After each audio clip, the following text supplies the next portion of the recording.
Michale, můžeš to číst, prosím tě, česky. I was asked to speak about Leopold Moll and the foundation of the Imperial Institute for Mother and Infant Welfare, called Reichsanstalt für Mütter- und Säuglingsfürsorge. As you heard already, in 1910, at the suggestion of Theodor Escherich, the director of the Vienna University Children's Clinic, Moll was appointed to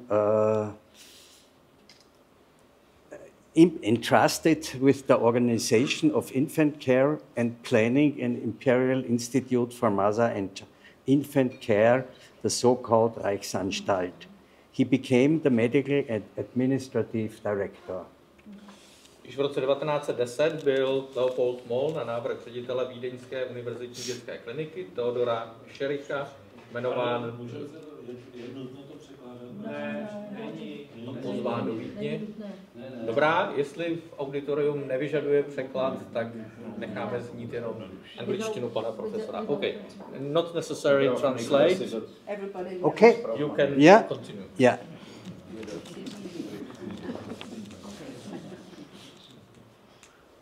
Sorry, this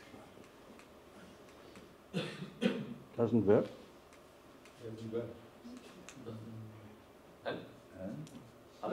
No. Yeah. Moll explored welfare issues in depth, and in 1911 he published his fundamental work, Infant Mortality in Austria, Causes and Treatment. He succeeded in combining theoretical and clinical research in the field of infant nutrition and in the rearing of premature babies with organizational skill in an exemplary manner. His textbook for the general public entitled Preschool Children Care, Nutrition and Education and Mothers Courses, Lecture Series for Caring Mothers, were published, as you heard already, in numerous editions. He also founded Mother Advice Centers, the first in the outpatient building of the clinic in Glanzing, as well as 9 pregnant women's care centers, and Moll promoted especially breastfeeding. Moll was appointed professor in 1920 and court councillor in 23. In addition to the training and continuing education of doctors, Moll placed particular emphasis on the training of infant and nurses, known as the Moll sisters or Moll nurses, who were indispensable for nursing and care. Thanks to his efforts, the nursing school gained an international reputation. Technical innovations such as improved heat shield for premature babies, a water jet pump, and the infant milk thermostat were also his initiative. As an expert in infant nutrition, Moll introduced the Moll milk. His Katia tablets, according to Professor Leopold Moll, were very well known. The company Chemosan in Vienna produced the tablets. There is a license agreement with Chemosan from 1928 in return for a 10% share of all sales. This plate, unfortunately, is missed now because the clinic was closed, transferred to Wilhelminenspital, and now there are apartments there, and I'm just in contact with the architect who did the apartment buildings. Perhaps he knows where this plate disappeared. This is the aerial view of the hospital, the former hospital now.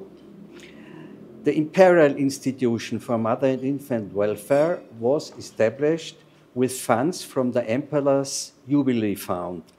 The fund was created from part of the donation from the Austrian peoples for the 60th anniversary of Emperor Franz Joseph's reign in 1908 and amounted approximately 2 million crowns, today's equivalent of approximately 7 million euros. Under the motto, For the Child, a Grand Commission for the Imperial Jubilee Fund for Child Protection and Welfare, consisting of representatives of the Crown Land, the provincial authorities, and the Association for Child Protection, was to form a working committee. The Commission's responsibilities primarily included youth welfare and the promotion of already existing organizations. To ensure the success of such institutions, the high infant mortality rate made it necessary to precede child protection efforts with infant care. Starting in Vienna, the planned project was to be expanded to cover the whole of Austria. Standardized guidelines were developed from Hofrat Escherich, who made a significant contribution to infant protection, and he subsequently created a concept. The aim was to prepare expectant mothers for the care of their children.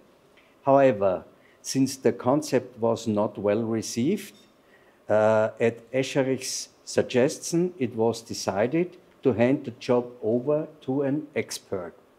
The charge fell on lecturer Leopold Moll, at that time an assistant at the University Children's Clinic of the State Foundling Institute in Prague. He was soon able to present a program. The plan was to establish a National Institute for Mother and Infant Care, serving both teaching and research. After the proposal was approved by the Commission's committee and confirmed at its meeting on May 9, 1910, the question of financing still had to be resolved. The Commission initially approved an amount of 750,000 crowns for the establishment of the institute. This amount was later increased to 1 million crowns. The interest charge on the second million was intended for the operation of the institute. Finally, the search for a suitable building site began. A favorable solution was found thanks to the city of Vienna, which provided a plot of land measuring 11,600 square meters for 81,000 crowns, which was half of the market value. Consultation followed on the planned construction program and the medical equipment for the institution. On October 3rd, in 1911, the committee gave its approval for the implementation of the agreed program. Since no construction plans for the hospital have been available up to this time, the committee organized an architectural completion. The competition was announced in the Wiener Bauindustrie Zeitung, Competition for a Reichsinstitute for Mother and Infant Welfare in Vienna, open to all architects residing in the kingdom and countries represented in the Reichsrat. The original submission deadline of January 31st in 1912 was extended to 6 p.m. on the evening of February 29 because so many plans were sent in. The competition documents were handed out free of charge from the fund's office in Vienna. A jury selected the proposal by Karl Badstieber and Eduard Tump for realization. The Commission's decision was based on both for the exterior design and the practicality of the complex. Following the granting of the building permit by the Vienna Governor's Office on August 15, 1912, the project was implemented. Construction began in autumn 1912 and lasted only 2 years. By 1914, the institution was completed except for a small part of the interior fitting. Despite additional construction works due to demands from medical specialists and authorities, as well as for practical reasons, the building, including furnishings, was completed within the estimated costs of 1 million crowns. Since the institution operation could not be fully insured after the outbreak of the war, the boarding school wing was made available to the public in order to obtain the necessary financial resources.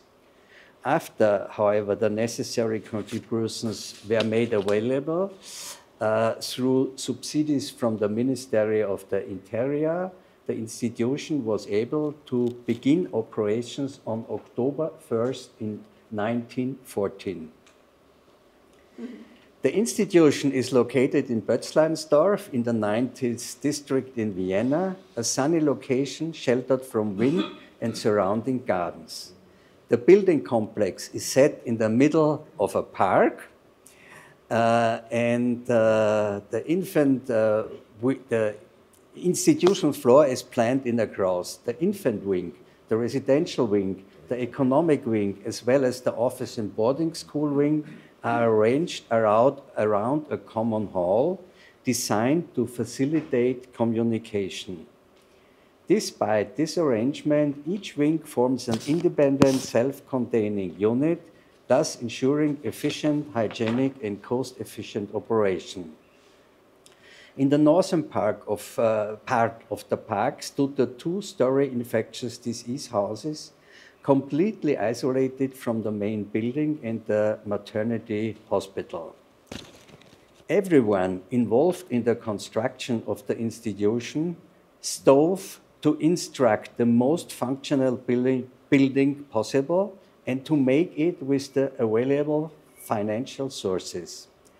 Architect Karl Badstieber wrote in his construction report, "Careful technical study and many years of practical observation of existing structures have been combined to select the best and most appropriate from the existing assets, also from the standpoint of economical maintenance and management, always with the goal of eliminating unnecessary luxury.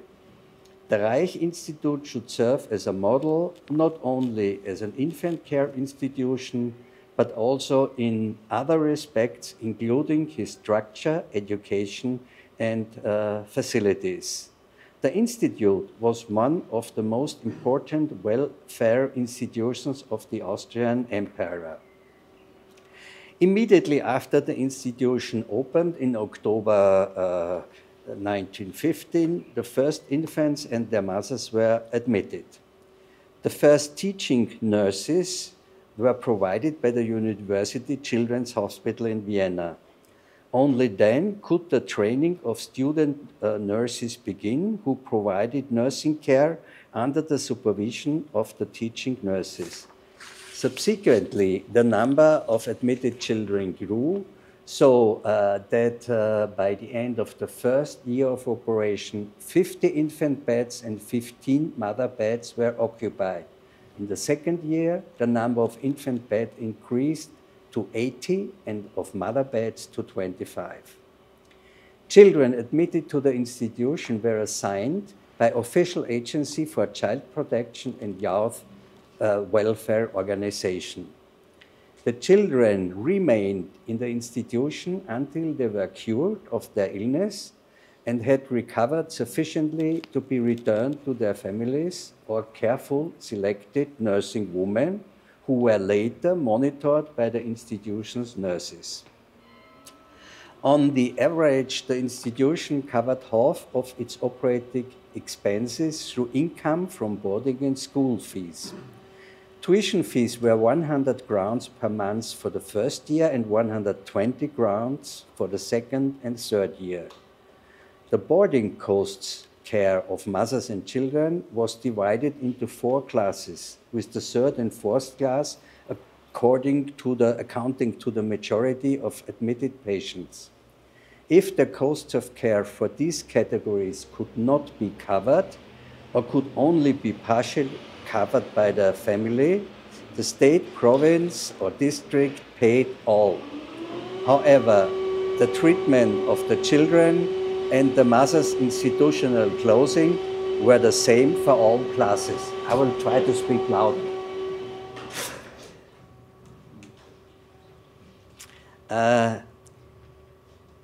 When it was founded, the nursing school of the Reichsanstalt had the task of training welfare nurses for the care of mothers, infant, and young children. The beginning of the nursing school took place during the Second War, and the curriculum and training, then known as the apprenticeship. It had to be adopted accordingly.